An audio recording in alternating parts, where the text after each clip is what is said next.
yang sedang dimandikan, mengikuti jenazah yang sedang mandi, sehingga dia ikut nonton badannya dimandikan, ikut bersama orang-orang yang mandi, ataukah dia berada di satu tempat?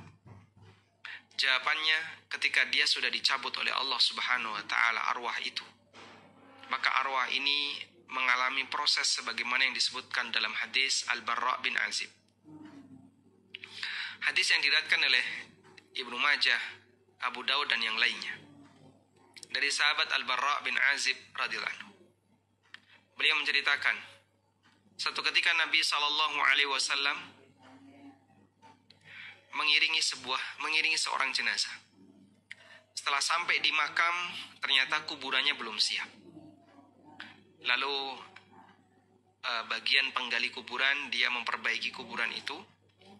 Dan di saat itu Nabi SAW duduk sambil membawa tongkat, sambil membawa ranting. Lalu beliau tancapkan ranting itu ke bawah, kemudian beliau mendongak ke atas. Kemudian beliau mengatakan, Ista'idzu min adzabil qabr, ista'idzu min adzabil qabr. Mintalah perlindungan kepada Allah dari azab kubur. Kemudian beliau mulai bercerita tentang proses perjalanan roh. Beliau mengatakan, Innal abdal mu'mina, sesungguhnya seorang hamba yang mukmin, idza adbara minad dunya wa aqbala ila al-akhirah, apabila dia mau meninggalkan dunia dan sudah bersiap untuk menuju akhirat, maka datang malaikat dengan rupa yang sangat cerah, membawa kain dari kain pilihan, membawa minyak wangi hanut dari surga, dan beberapa yang diceritakan dalam hadis itu. Kemudian malaikat ini duduk di sekitar mayat ini, madal basar, sejauh mata memandang. Tsumma ja'a malakul maut, lalu datang malakul maut. Kemudian dia mendekat di kepala orang ini. Lalu malakul maut menyampaikan, Ya ayyatuhan nafsut tayyibah, irji'i ila maghfirati minallahi wa ridwani. Wahai jiwa yang tenang, wahai jiwa yang baik, kembalilah menuju ampunan dan ridha Allah Subhanahu wa Ta'ala. Jadi malaikat ini memanggil dengan panggilan yang sangat halus, panggilan yang sayang kepada si calon mayat ini. Akhirnya kata Nabi SAW, fayakhruju ruhu, ruhnya pun keluar dengan sangat mudah. Sebagaimana keluar, kama yakhrujul ma'u min fayyis saqa, sebagaimana air yang keluar dari mulut ceret. Ada ceret di sini? Ya. Tidak perlu kita buktikan ya. Tidak perlu kita lihat.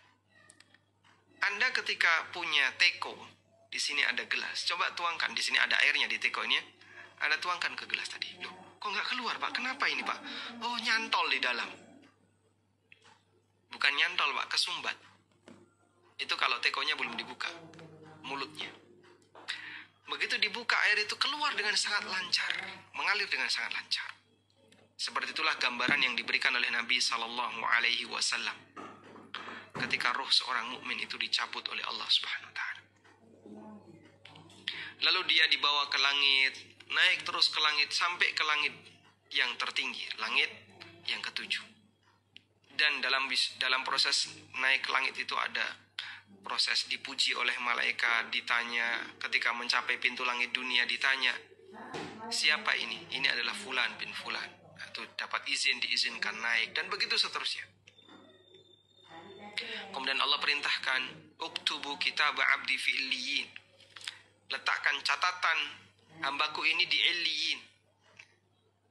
Kemudian Allah berfirman ini. Lalu dia dikembalikan dan di situ dalam hadis tersebut dinyatakan, ya, kembalikan roh ini ke jasadnya, yaitu berada di kuburan. Ya. Lalu datang dua malaikat. Kemudian dia ditanya. Terjadilah pertanyaan kubur. Sehingga dalam proses dari sejak dia mati sampai dia dimakamkan, roh itu mengalami kesibukan. Pak, berapa lama dia mengalami proses seperti itu? Wallahu a'lam, kita tidak tahu. Maka jangan dibayangkan roh itu gentayangan di mana-mana melihat suasana sekelilingnya. Ya. Kok ini yang layak sedikit ya? Kota infaknya pasti sedikit ini. Santunan jenazahnya, wah, cuman dikit. Karena dia melihat kanan kirinya kok nggak rame. Jangan dibayangin kayak gitu. Apalagi ketika dia dimandikan ikut hadir menyaksikan. Kita tidak punya dalil tentang itu.